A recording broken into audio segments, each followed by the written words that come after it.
ಹೊಸ ವಿಧಾನದಲ್ಲಿ ಈರುಳ್ಳಿ ಚಟ್ನಿ ರೆಸಿಪಿನ ಮಾಡಿ ನಾವು ಊಟಕ್ಕಾದ್ರೂ ಇದನ್ನ ಸರ್ವ್ ಮಾಡ್ಬೋದು ಅಥವಾ ಸೈಡ್ ಡಿಶ್ ಆಗಾದ್ರೂ ಈ ಈರುಳ್ಳಿ ಚಟ್ನಿನ ಸರ್ವ್ ಮಾಡ್ಬೋದು.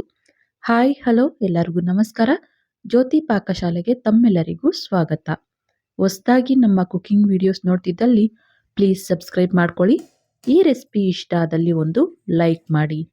ಇಂದಿನ ವಿಡಿಯೋದಲ್ಲಿ ನಾನು ಹೊಸ ವಿಧಾನದಲ್ಲಿ ಈರುಳ್ಳಿ ಚಟ್ನಿ ರೆಸಿಪಿನ ಯಾವ ರೀತಿ ಮಾಡ್ಕೊಳ್ಬೋದು ಅಂತ ಶೇರ್ ಮಾಡ್ತಾ ಇದ್ದೇನೆ. ಮಾಮೂಲಿಯಾಗಿ ನಾವು ಈರುಳ್ಳಿ ಚಟ್ನಿ ಅಂದಲ್ಲಿ ಎಣ್ಣೆಯಲ್ಲಿ ಈರುಳ್ಳಿನ ಫ್ರೈ ಮಾಡಿ ಚಟ್ನಿನ ಮಾಡ್ತೇವೆ, ಇಲ್ಲ ಅಂದಲ್ಲಿ ಈರುಳ್ಳಿನ ಸುಟ್ಟು ಚಟ್ನಿನ ಮಾಡ್ತೇವೆ. ಆದರೆ ಈ ರೀತಿ ಹೊಸ ವಿಧಾನದಲ್ಲಿ ಒಮ್ಮೆ ಟ್ರೈ ಮಾಡಿ ಒಂದು ತಿಂಗಳ ತನಕ ಈ ಚಟ್ನಿ ರೆಸಿಪಿನ ಸ್ಟೋರ್ ಮಾಡ್ಕೊಳ್ಬೋದು. ಸೈಡ್ ಡಿಶ್ ಆಗಾದ್ರೂ ಸರ್ವ್ ಮಾಡ್ಬೋದು ಅಥವಾ ಊಟಕ್ಕಾದ್ರೂ ಈ ಚಟ್ನಿನ ಸರ್ವ್ ಮಾಡ್ಬೋದು. ತುಂಬಾನೇ ಸಿಂಪಲ್ ಆಗಿರುತ್ತೆ, ಹಾಗೆ ತುಂಬಾನೇ ಟೇಸ್ಟಿಯಾಗಿರುತ್ತೆ. ಬನ್ನಿ ಈ ಸಿಂಪಲ್ ಆದಂತಹ ಟೇಸ್ಟಿಯಾದಂತಹ ಈರುಳ್ಳಿ ಚಟ್ನಿ ರೆಸಿಪಿ ಯಾವ ರೀತಿ ಮಾಡೋದು ಅಂತ ನೋಡೋಣ. ಮೊದಲಿಗೆ ನಾನಿಲ್ಲಿ ಇಡ್ಲಿ ಪಾತ್ರೆನ ತೆಗೆದುಕೊಂಡಿದ್ದೇನೆ. ಇಡ್ಲಿ ಪಾತ್ರೆಗೆ ಸ್ವಲ್ಪ ನೀರನ್ನ ಸೇರಿಸಿ ಬಿಸಿ ಮಾಡ್ಕೊಂಡಿದ್ದೇನೆ. ಬಿಸಿ ಆಗಿರುವಂತಹ ಇಡ್ಲಿ ಪಾತ್ರೆಗೆ ನಾನಿಲ್ಲಿ 10ರಿಂದ 11 ಆಗುವಷ್ಟು ಈರುಳ್ಳಿನ ಈ ರೀತಿ ಸಿಪ್ಪೆನ ತೆಗೆದು ಇಡ್ತಾ ಇದ್ದೇನೆ. ಒಂದು ಹೆಚ್ಚು ಕಮ್ಮಿ 1 ಕೆಜಿ ಆಗುವಷ್ಟು ಈರುಳ್ಳಿನ ತೆಗೆದುಕೊಂಡಿದ್ದೇನೆ. ಈರುಳ್ಳಿನ ಸಿಪ್ಪೆನ ತೆಗೆದು ನೀಟಾಗಿ ತೊಳೆದು ಇವನ್ನ ಈ ರೀತಿ ಇಡ್ಲಿ ಪಾತ್ರೆಗೆ ಹಾಕೊಳ್ತಾ ಇದ್ದೇನೆ. ನಂತರ ನಾನಿಲ್ಲಿ ಒಂದು 150 ಗ್ರಾಮ್ ಆಗುವಷ್ಟು ಹಸಿಮೆಣಸಿನಕಾಯಿನೂ ಸಹ ಈರುಳ್ಳಿ ಜೊತೆಗೇನೆ ಇಡ್ಲಿ ಪಾತ್ರೆಗೆ ಹಾಕೊಳ್ತಾ ಇದ್ದೇನೆ. ಖಾರ ಕಮ್ಮಿ ಅಥವಾ ಜಾಸ್ತಿ ಇದ್ದಲ್ಲಿ ನೋಡಿಕೊಂಡು ಹಸಿಮೆಣಸಿನಕಾಯಿನ ನಾವಿಲ್ಲಿ ಈ ರೀತಿ ಹಾಕೊಳ್ಬೇಕಾಗುತ್ತೆ. ನಂತರ ಈ ರೀತಿ ಲಿಡ್ಡನ್ನ ಕ್ಲೋಸ್ ಮಾಡಿ ಇದನ್ನ ಒಂದು 10ರಿಂದ 15 ನಿಮಿಷ ಲೋ ಟು ಮೀಡಿಯಂ ಊರಿಲಿ ಬೇಯಿಸ್ಕೋಬೇಕಾಗುತ್ತೆ. ಅವು ಬೇಯೋ ಹೊತ್ತಿಗೆ ನಾನಿಲ್ಲಿ ಮತ್ತೊಂದು ಕಡೆ ಗ್ಯಾಸ್ ಮೇಲೆ ಬಾಣಲೆಯನ್ನ ಇಟ್ಟು ಗ್ಯಾಸ್ ಹಚ್ಕೊಳ್ತೇನೆ. ಈ ಬಾಣಲೆಗೆ 1 ಟೀ ಸ್ಪೂನ್ ಆಗುವಷ್ಟು ಮೆಂತ್ಯ ಕಾಳನ್ನ ಹಾಕೊಳ್ತಾ ಇದ್ದೇನೆ. ಹಾಗೆಯೇ 1 ಟೀ ಸ್ಪೂನ್ ಆಗುವಷ್ಟು ಇದಕ್ಕೆ ಜೀರಿಗೆನೂ ಸಹ ಹಾಕೊಳ್ತೇನೆ. ನಂತರ 1 ಟೀ ಸ್ಪೂನ್ ಆಗುವಷ್ಟು ಸಾಸಿವೆನೂ ಸಹ ಸೇರಿಸಿ ಇವನ್ನ ಚೆನ್ನಾಗಿ ಫ್ರೈ ಮಾಡಬೇಕಾಗುತ್ತೆ. ಗ್ಯಾಸನ್ನು ಲೋ ಫ್ಲೇಮಲ್ಲಿ ಇಟ್ಟು ಇವನ್ನ ಚೆನ್ನಾಗಿ ಫ್ರೈ ಮಾಡಬೇಕು.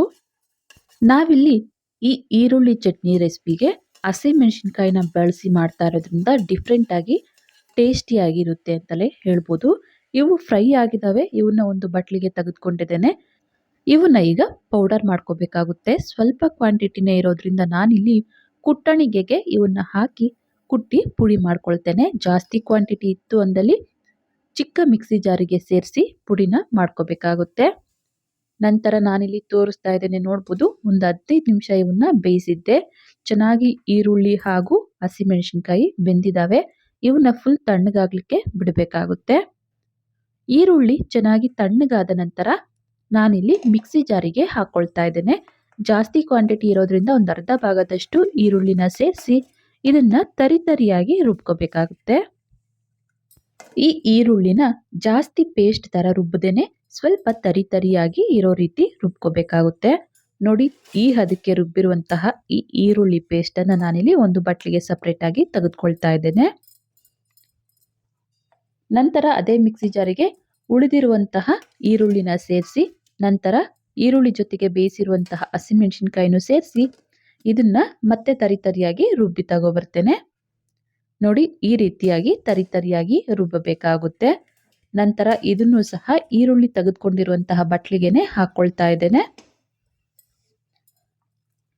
ಈ ರೀತಿ ಎಲ್ಲವನ್ನ ಮಿಕ್ಸಿ ಜಾರಿಂದ ಒಂದು ಬಟ್ಲಿಗೆ ಸೇರಿಸಿದ್ದಾಯ್ತು. ನಂತರ ಇದೇ ಮಿಕ್ಸಿ ಜಾರಿಗೆನೆ ದಪ್ಪ ಗಾತ್ರದ ಒಂದು ನಿಂಬೆ ಹಣ್ಣಿನ ಗಾತ್ರದಷ್ಟು ಹುಣಸೆ ಹಣ್ಣನ್ನ ತೊಳೆದು ಇದಕ್ಕೆ ಹಾಕೊಳ್ತಾ ಇದ್ದೇನೆ. ಇದಕ್ಕೇನೆ ಸ್ವಲ್ಪ ನೀರನ್ನ ಸೇರಿಸಿ ನುಣ್ಣಗೆ ಇದನ್ನ ಪೇಸ್ಟ್ ಮಾಡ್ಕೊಳ್ಬೇಕಾಗುತ್ತೆ. ಈರುಳ್ಳಿ ಜೊತೆಗೇನೆ ರುಬ್ಕೋಬಹುದು, ಆದ್ರೆ ಈರುಳ್ಳಿ ಸ್ವಲ್ಪ ತರಿಯಾಗಿ ರುಬ್ಕೋಬೇಕಾಗುತ್ತೆ. ಹಾಗಾಗಿ ಹುಣಸೆ ಹಣ್ಣನ್ನ ಸಪರೇಟ್ ಆಗಿ ನಾನಿಲ್ಲಿ ರುಬ್ಕೊಳ್ತಾ ಇದ್ದೇನೆ.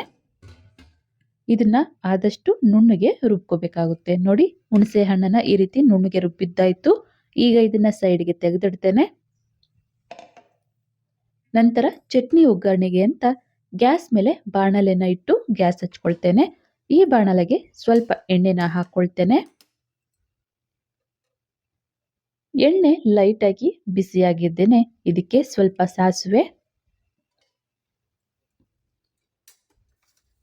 ಅನಂತರ ಇದಕ್ಕೆ ಕಟ್ ಮಾಡಿರುವಂತಹ ಒಣಮೆಣಸಿನಕಾಯಿನೂ ಸೇರಿಸ್ಕೊಳ್ತಾ ಇದ್ದೇನೆ.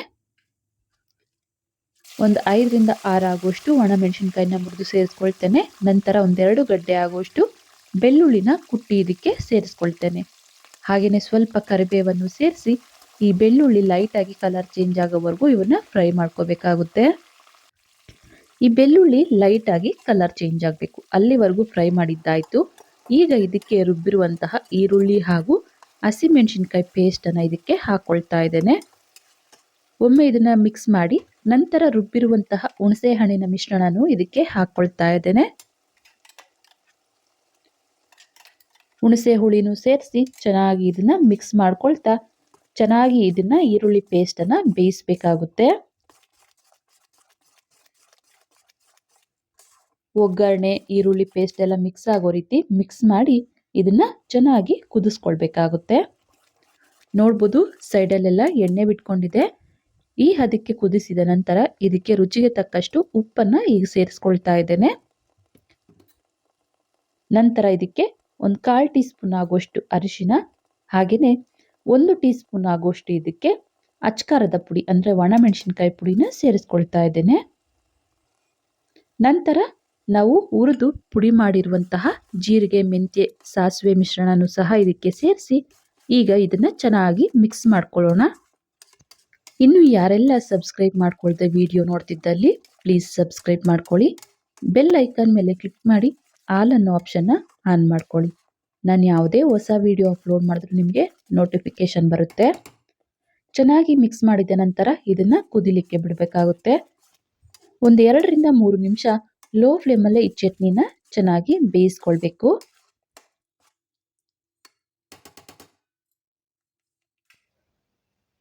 ಚಟ್ನಿ ಚೆನ್ನಾಗಿ ಬೆಂದು ಗಟ್ಟಿಯಾಗಿದೆ. ಈ ಹದಕ್ಕೆ ನಾವು ಚಟ್ನಿನ ಬೇಯಿಸ್ಕೊಂಡ್ರೆ ಸಾಕಾಗುತ್ತೆ. ಈಗ ಈರುಳ್ಳಿ ಚಟ್ನಿ ರೆಸಿಪಿ ರೆಡಿ ಆಯಿತು. ಗ್ಯಾಸನ್ನು ಆಫ್ ಮಾಡ್ಕೊಳ್ತೇನೆ. ಈ ಚಟ್ನಿನ ಒಂದು ಬಟ್ಲಿಗೆ ಸರ್ವ್ ಮಾಡ್ತೇನೆ. ನೋಡಿದ್ರಲ್ಲ, ತುಂಬಾನೇ ಸಿಂಪಲ್ ಆಗಿ ಟೇಸ್ಟಿಯಾಗಿ ಡಿಫ್ರೆಂಟ್ ಆಗಿ ಚಟ್ನಿ ರೆಸಿಪಿ ಮಾಡುವ ವಿಧಾನ. ಈ ರೀತಿ ಈರುಳ್ಳಿ ಚಟ್ನಿ ರೆಸಿಪಿನ ಮಾಡಿ ನಾವು 1 ತಿಂಗಳ ತನಕ ಫ್ರಿಜ್ಜಲ್ಲಿ ಸ್ಟೋರ್ ಮಾಡ್ಕೊಳ್ಬೋದು. ರೊಟ್ಟಿ, ಚಪಾತಿ, ಅನ್ನಕ್ಕೆ ಈ ಚಟ್ನಿ ರೆಸಿಪಿನ ಸರ್ವ್ ಮಾಡ್ಬೋದು. ಈ ಈರುಳ್ಳಿ ಚಟ್ನಿ ರೆಸಿಪಿ ನಿಮಗೆ ಇಷ್ಟ ಆಗಿದೆ ಅಂದ್ಕೊಳ್ತೇನೆ. ಇಷ್ಟ ಆದಲ್ಲಿ ಈ ವಿಡಿಯೋಗೊಂದು ಲೈಕ್ ಮಾಡಿ, ಕಮೆಂಟ್ ಮಾಡಿ, ಶೇರ್ ಮಾಡಿ. ಇನ್ನು ಯಾರೆಲ್ಲ ಸಬ್ಸ್ಕ್ರೈಬ್ ಮಾಡ್ಕೊಳ್ದೆ ವಿಡಿಯೋ ನೋಡ್ತಿದ್ದಲ್ಲಿ ಪ್ಲೀಸ್ ಸಬ್ಸ್ಕ್ರೈಬ್ ಮಾಡ್ಕೊಳ್ಳಿ. ಧನ್ಯವಾದಗಳು.